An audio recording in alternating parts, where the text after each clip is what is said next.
Hi everybody, welcome back to the Gallowgateshots YouTube channel and welcome back to the third match preview of the season. This week we're going to be discussing the second home game of the season against Manchester City. I'm Scott, I'm your host for this one, and I'm joined today by Daryl and Shell. Daryl, how are you today? I'm good, mate. How are you, Shell? Not too bad. It's still a bit warm here in Amsterdam, but it's getting a bit better with the rain. And I think, Shell, you've been on some rain as well. How are you? Yeah, London's like absolutely ridiculous. The tubes are still 100 degrees, but it's absolutely throwing it down outside. So as you guys know, I've been a little bit worried about my outfit today because it's from a cheap store. So I thought it might dissolve, but it's still here in good shape. And I'm back home, so I'm very happy about that. Good stuff. Always good. So these match previews we do every week for the games. Obviously, there is a whole host of other content available on the Gallowgateshots YouTube channel. If you do like any of this content and you want to be a subscriber, you can hit the little subscribe button just below this video. And also, while you're there, if you hit the little bell icon, you'll be notified when new videos go live on the channel. And a third thing you can do while you're there, you can either hit the little thumbs up or the little thumbs down button, whether you like or dislike this video. It costs you absolutely nothing to do all three of those things. If you do one of them, that's great. Anything like that helps us reach other Newcastle United fans via the YouTube special algorithm. And if you want to go one step further, you can also become a member of the Gallowgateshots YouTube channel. It's $2.99 or $4.99 a month, and that'll get you access to the Telegram group, which is a little community that we've built. It's like a WhatsApp group chat, isn't it? And it's about 130 people in there of last check. It's all kicking off in there. Transfer rumors, kit reviews, the whole host of things, and it's an absolute minefield on a match day for you. So if you want to avoid the score, maybe stay out of that one. But it's a good little community. You also get early access to the fantasy football show and also these match previews, as well as other videos, and there's also some members only content on there. One last thing before we get started, I do just need to make you all aware that the Gallowgateshots match preview is now brought to you by Magpin. Magpin is the go-to site for high-quality, unofficial enamel pins and badges of Newcastle United players, legends, and retro kits. And they're also doing little postcards for every match as well. We can sign up and get, I think, 3 or 4 per month delivered out to you. If you want to find out more about Magpin, you can go to magpinbadges.bigcartel.com. All right then, ladies and gentlemen, should we get started? Let's go. Yeah, so Newcastle United's second home game of the season is against Manchester City. We've got a nice, easy start. Going back to the previous game, Daryl, did you manage to watch the match? And if so, how did you find it? I did manage to watch most of the game. I thought it was quite a slog in what were pretty horrendous conditions to be playing football. I think it was quite clear that the heat got to both sets of players. The game got drawn out a bit, and as much as Brighton had a majority of the chances, the finishing wasn't quite on top. And we certainly rode our luck and are very thankful to the defence and to Nick Pope for keeping that second clean sheet of the season. And I thought we were very fortunate to get out of Brighton with a point. Yeah, he's not a bad signing, is he, Nick Pope? Seems to be the new number one, even though he's the number 22. Shell, did you get to see the game at all? Yeah, I didn't see all of it, but yeah, just echo Daryl's comments. I thought it was, as I said on Twitter, a really good point. Obviously, as a fan, I go into every game thinking that we might be able to nick 3, and I think that's a much more positive attitude to have than, perhaps the beginning of last season, when I wouldn't have felt that way. And I do think, a lot of credit to Eddie Howe and the organisation of the team, and just not a particularly brilliant one, the bits I did manage to watch, but agreed, Nick Pope makes me less nervous than Dubravka, and I thought it was a really, really good point, and can't really complain with that start. But yeah, obviously tougher tests to come soon. Absolutely. If you do want a more deeper analysis of the game at the weekend, the Always Smiling Faces podcast that was recorded on Monday went into a lot more detail than we are going to today. We are obviously here to talk about the next game, which is on Sunday. It's a 4:30 kickoff. I'm trying to work out the time zones here because I'm obviously an hour ahead. Against Manchester City. Shell, I'll throw it back to you. Are you confident on this one? No, but also, before everyone says stop being so blooming negative, I think it's a bit of a free pass because I just don't think we're expected to win it. And so on that basis, I'm confident that we'll hopefully be more organised. I appreciate it was kind of the last game of last season when we played them. I actually had a friend of mine who's actually a Man United fan, but long story short, has a box at Man City, and we watched it in hospitality, which is probably, if you're going to watch us get slammed 5-0, probably the best place to watch it. And I was a bit disappointed. I think we talked in the group about it because we kind of expected to ship 2 or 3, but when it got to 5, we were, feeling a bit down about that. And I think I am a little bit worried about the size of Man City squad. I think someone said in our shots group last week that obviously our bench isn't super strong at the moment. We have got a few injuries, and so when the subs start rolling and they are significantly more expensive and better than ours, I'm a bit worried about the second half falling apart. So I'm not confident, but equally I would hope that if it is a loss, that especially some of the fans on Twitter don't get overly worried about that, and we just kind of control ourselves and get back in the moment, because I just don't think we can be too concerned. I'm sure you guys probably know more than me, but it looks like City have had a pretty convincing start to the season. So, that's kind of how I feel. Not positive, but what will be will be. Yeah, you said City, they've had a good start. They shipped 4 past Bournemouth last week, and then 2 past West Ham the week before. But they are facing the only other side in the Premier League to have a clean sheet. Daryl, do you think will be more of a challenge than of previous years against Manchester City? I'm sort of hoping that we will be, just to echo everything that Shell's said there. I totally agree with what she said about having the lack of squad depth and things like that.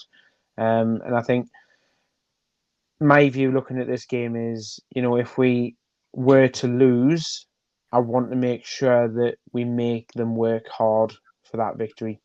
I want them to really have to be put up against it. I want us to put a really good spirited effort and a lot of fight, and make and like in most games, in any game really, if we're gonna fall to a defeat, you want to make sure that the opposition have to work really hard and be at their very best to earn it. You don't want to just roll over and let them tear apart, where that's happened in the past against Man City. Not necessarily in the very recent history. I thought it just came away at the end last season down at the Etihad, and there's been a few games previous to that, where Aguero was just decided to run riot because we poked the hornet's nest and things like that. But I think, like I say, if we can make them work hard and have to really earn it if they're going to get the win, then I'd be quite happy with that. You want to see the lads putting the work in themselves to make it difficult for the opposition. And you know what? If we can nick something out of it, that's even better. Yeah, it would be nice, wouldn't it? I think the last time we beat City, I was actually in Russia. I was in Moscow watching it in a hotel. Where I think it was the 2-0 when we got the penalty, and Matt Ritchie put it away. Long time ago, but hopefully we can maybe, pull a little surprise out. We haven't been performing too bad, although, Brighton was probably our worst performance of recent, if you want to look at, what we've done, the week before and also in pre-season. But one thing I want to touch on, and it's something that Mikel Antonio mentioned in the podcast that he did with Callum Wilson this week, and he was pretty much saying that Man City they're like water, right? They just fill every single gap that appears. And he was saying that their counter was countering their counter attack. And he just said that they got to 50, 60 minutes and they realized there was nothing they could do to break these down. I'm going to stick with you, Daryl. Do you think we'll find it difficult to score, given the fact that we actually found it quite difficult to score against Brighton? I think we will find it difficult to score, but not necessarily in that sort of like the same way. It's like you say, this is peak Pep ball. It's tiki-taka all over the place, and the way Man City plays just just to repeat what you said, it's so fluid. There's a lot of fluidity in that team, and there was periods against Bournemouth or even against West Ham the week before where you had your left or right back suddenly cropping up in centre midfield and spraying little passes around in the middle of the park, and everybody was in everybody else's position and everybody was moving around really well. So it's how you manage that, and I think on our side of things, it's going to have to be a case of being really sharp and really organised and really set up well to deal with it. And again, it depends how we approach the game, and we'll come to it when we talk about who we think will play and how we'll set up. And I think our chances to get something will be very few and far between because of the fact it's Man City. And it's whether or not we're able to capitalise on that when we get those chances. Yeah, I do think it will be tough as well. But I think, Man City have proven in previous seasons that they are beatable. They're not, they're not an invincible side. So, if you go there with the right attitude and the right lineup, and I'd like to think we've got probably one of the best managers, in the dugout to set us up in the right way to maybe find those holes that Man City can leave and maybe get something from there. I want to touch on more of a player-by-player kind of look for Man City, and I'm going to start with a player who, he riled up Miguel Almiron in the game last season, in that last few weeks of the season, and then he also did it during Man City's celebration, and it's Jack Grealish. Obviously, I don't think he's apologised for what he said. And I don't think he's the type of person who probably would apologise, and he probably doesn't even realise what he said because he did seem a little bit out of it. But Shell, do you think Grealish is going to be a problem? And do you also think that, Miggy will be out for blood sort of thing? Or do you think Miggy's not that sort of player and he's just going to have a smile on his face, he'll brush it off?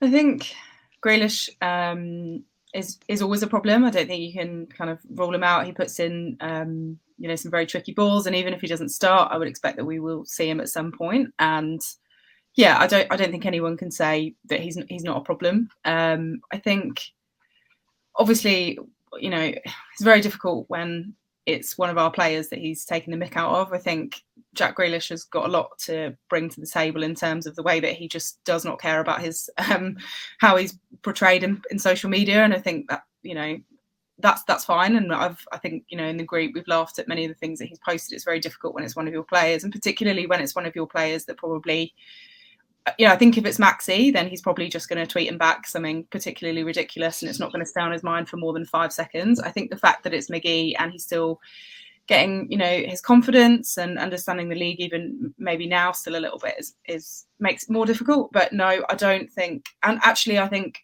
if he has got any kind of feelings about it, he should definitely put that to one side and be the professional, because I know I joked about Darwin earlier, but I definitely don't want to see any of that from Miggy. We definitely need all of our players on the pitch. So I think, and again, obviously Twitter reacts to these kind of things and certainly gets blown, maybe out of proportion. We don't know, again, how big he feels about it, if he's even taken it personally. So I don't expect that there'll, be any beef about it whatsoever. But Jack Grealish, obviously much easier to support him when he's playing for England, but I don't think we can write him off.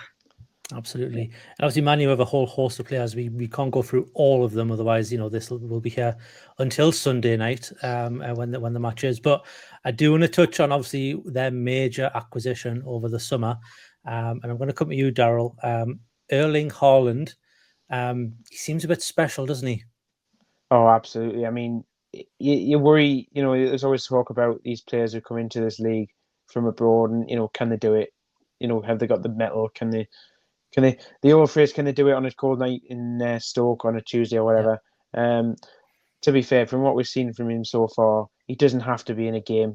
Bournemouth, he had 8 touches and he got an assist and they won 4-0. So, it's clear to say that if he's going to be in a game, he'll score. And even when he's not in a game, he's going to have some sort of impact. The boy is such a special talent, and I don't think I've seen anybody be able to move as quick over the first 10 yards of a sprint as he does. His immediate acceleration when he's getting away from a player is something that's absolutely frightening. And I honestly don't think there's a defender in the league that could keep up with him. No, I think the only defender that maybe could keep up with him is playing alongside him in Kyle Walker. But even then, he's got such a big, is it leg span? I suppose if you think he's got a big stride, hasn't he? He's got a huge stride, so he can cover like 10 yards in 2 steps. It's scary. Yeah, I'm worried for what Haaland can do, especially looking at what he did against West Ham. The way that he just kind of left that back line of defense, like they weren't even there for his second goal. And even the first goal, when he got the penalty, you know, he was just so rapid getting away from them. So I think we're going to have to be very, very careful with Haaland. But I think every team in the league, like you've said, is going to have to be very, very careful against Haaland. If he stays fit, I don't think there's any doubt that he's going to probably be up there for the golden boot, or even, you know, miles away from everyone else in terms of getting that golden boot. I think they've got a really special player, and hopefully someone we can sign in maybe 3 or 5 years time when he gets a bit better and he's ready for us. Absolutely. So moving on to Newcastle, we're going to talk about the lineup and who we think Eddie Howe is going to start. So there was some changes last week, and that was predominantly down to injury. Obviously Matt Targett had a dead leg and missed the game, so he moved Dan Burn into that left back position and brought Sven Botman in for his first start of the season. There was also a few changes on the bench. I think Ryan Fraser had a twinge in his back, and obviously we had the other injuries with John Joe and the likes that we already knew about. Daryl, I'm going to stick with you. Do you suspect wholesale changes on Sunday? Not necessarily wholesale, but I think there'll be 2 changes, and I also think there'll be a slight change to the system as well. I think we'll see.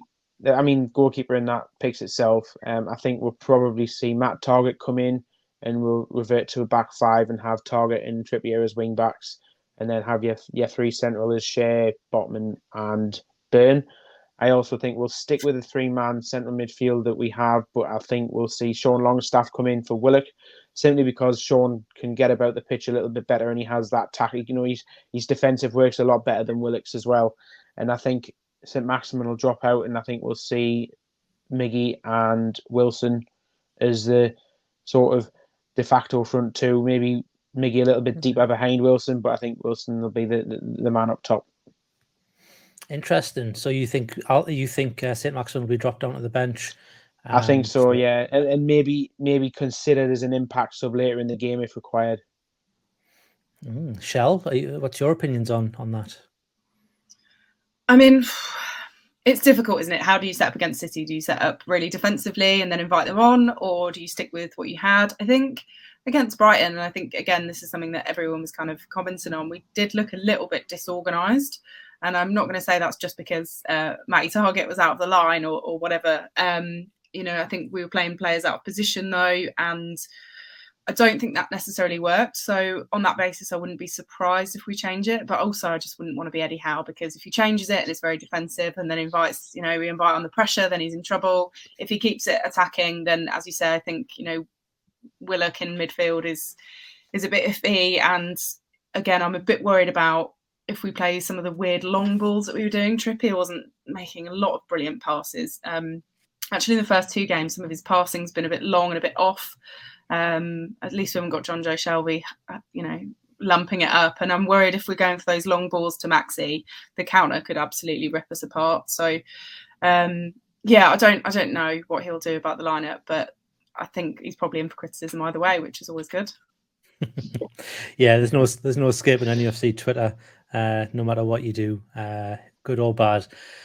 In terms of the lineup and touching on, you know, dropping Maxi, is there an argument that, you know, if Maxi decides to have one of his wonder games, he could be the definitive factor of us actually nicking something from this game? Or do you think, you know, impact sub is probably the best suited for him given this game, and we need someone who's a bit more willing to track back and defend? Although in the Brighton game, Maxi was tracking back a bit more than he normally does. He just seemed to be putting a bit more effort in, although it's not what we'd expect from other players. It's a lot better than it has been. It's a tough one to answer, and it's really something that, like we've said, only Eddie Howe can really decide. And his back team, they have the keys to the castle, and they choose how they line up.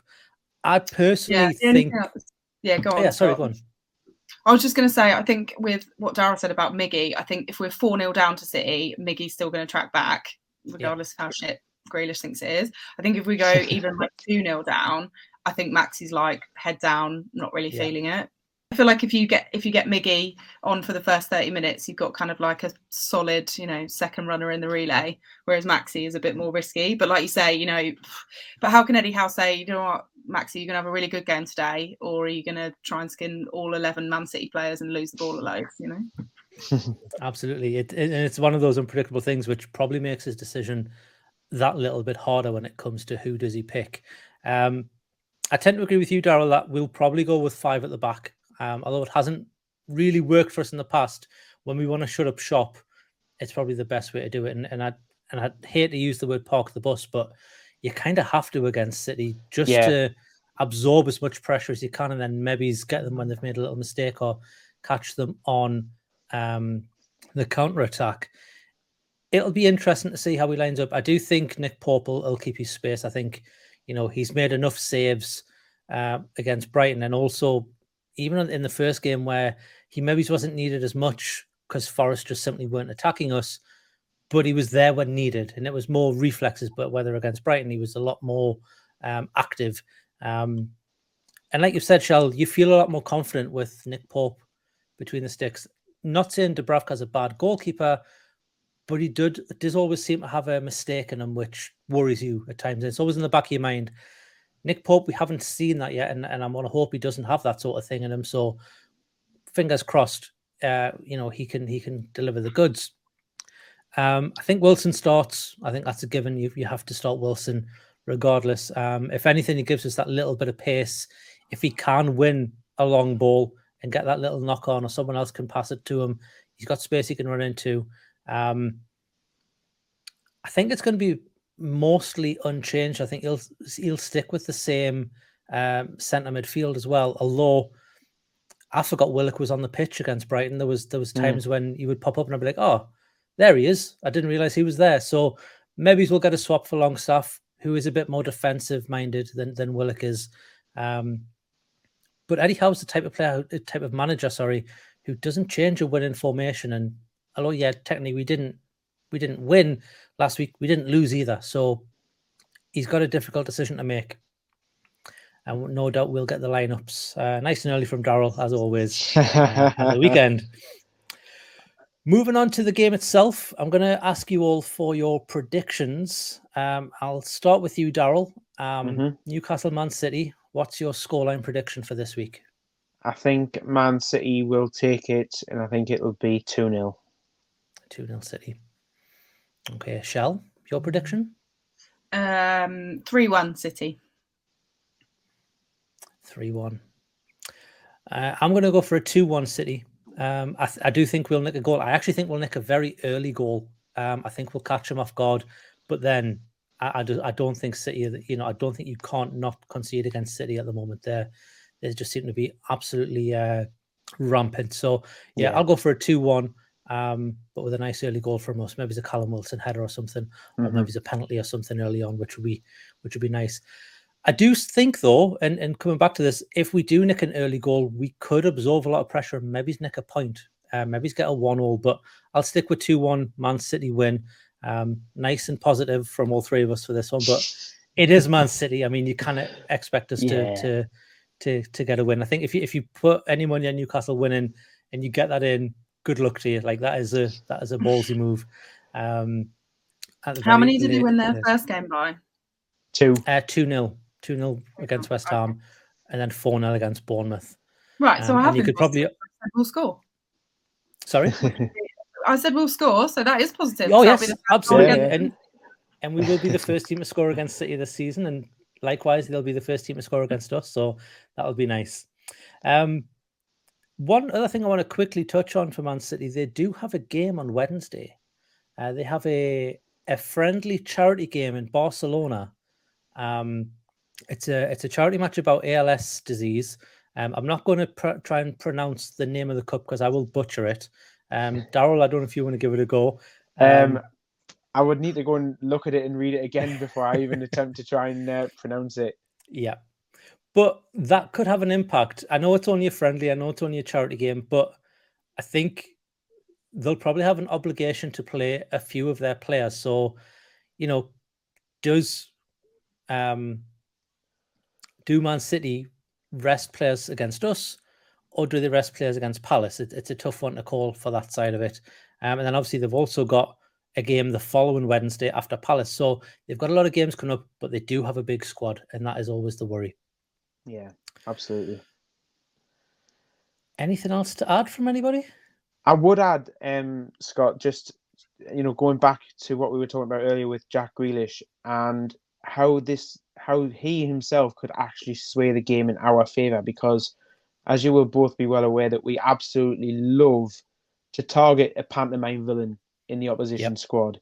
And I think Jack Grealish may just get the brunt of our anger or displeasure or whatever on Sunday. And, every touch of the ball will be a few boos going in, and the crowd will get on his back and hopefully affect his performance in some way, shape or form. And I think that would probably be an outlet where we could try and affect the game and help the lads in terms of either getting the 3 points a point or whatever, or just being able to stop Man City from being as effective as they would like to be. Interesting. Yeah, that could go one of two ways, though, because he could also be the type of player who relishes that sort of thing. Very true. He does seem to not care. Like Charles said, he just doesn't care about what anyone else thinks about him other than himself.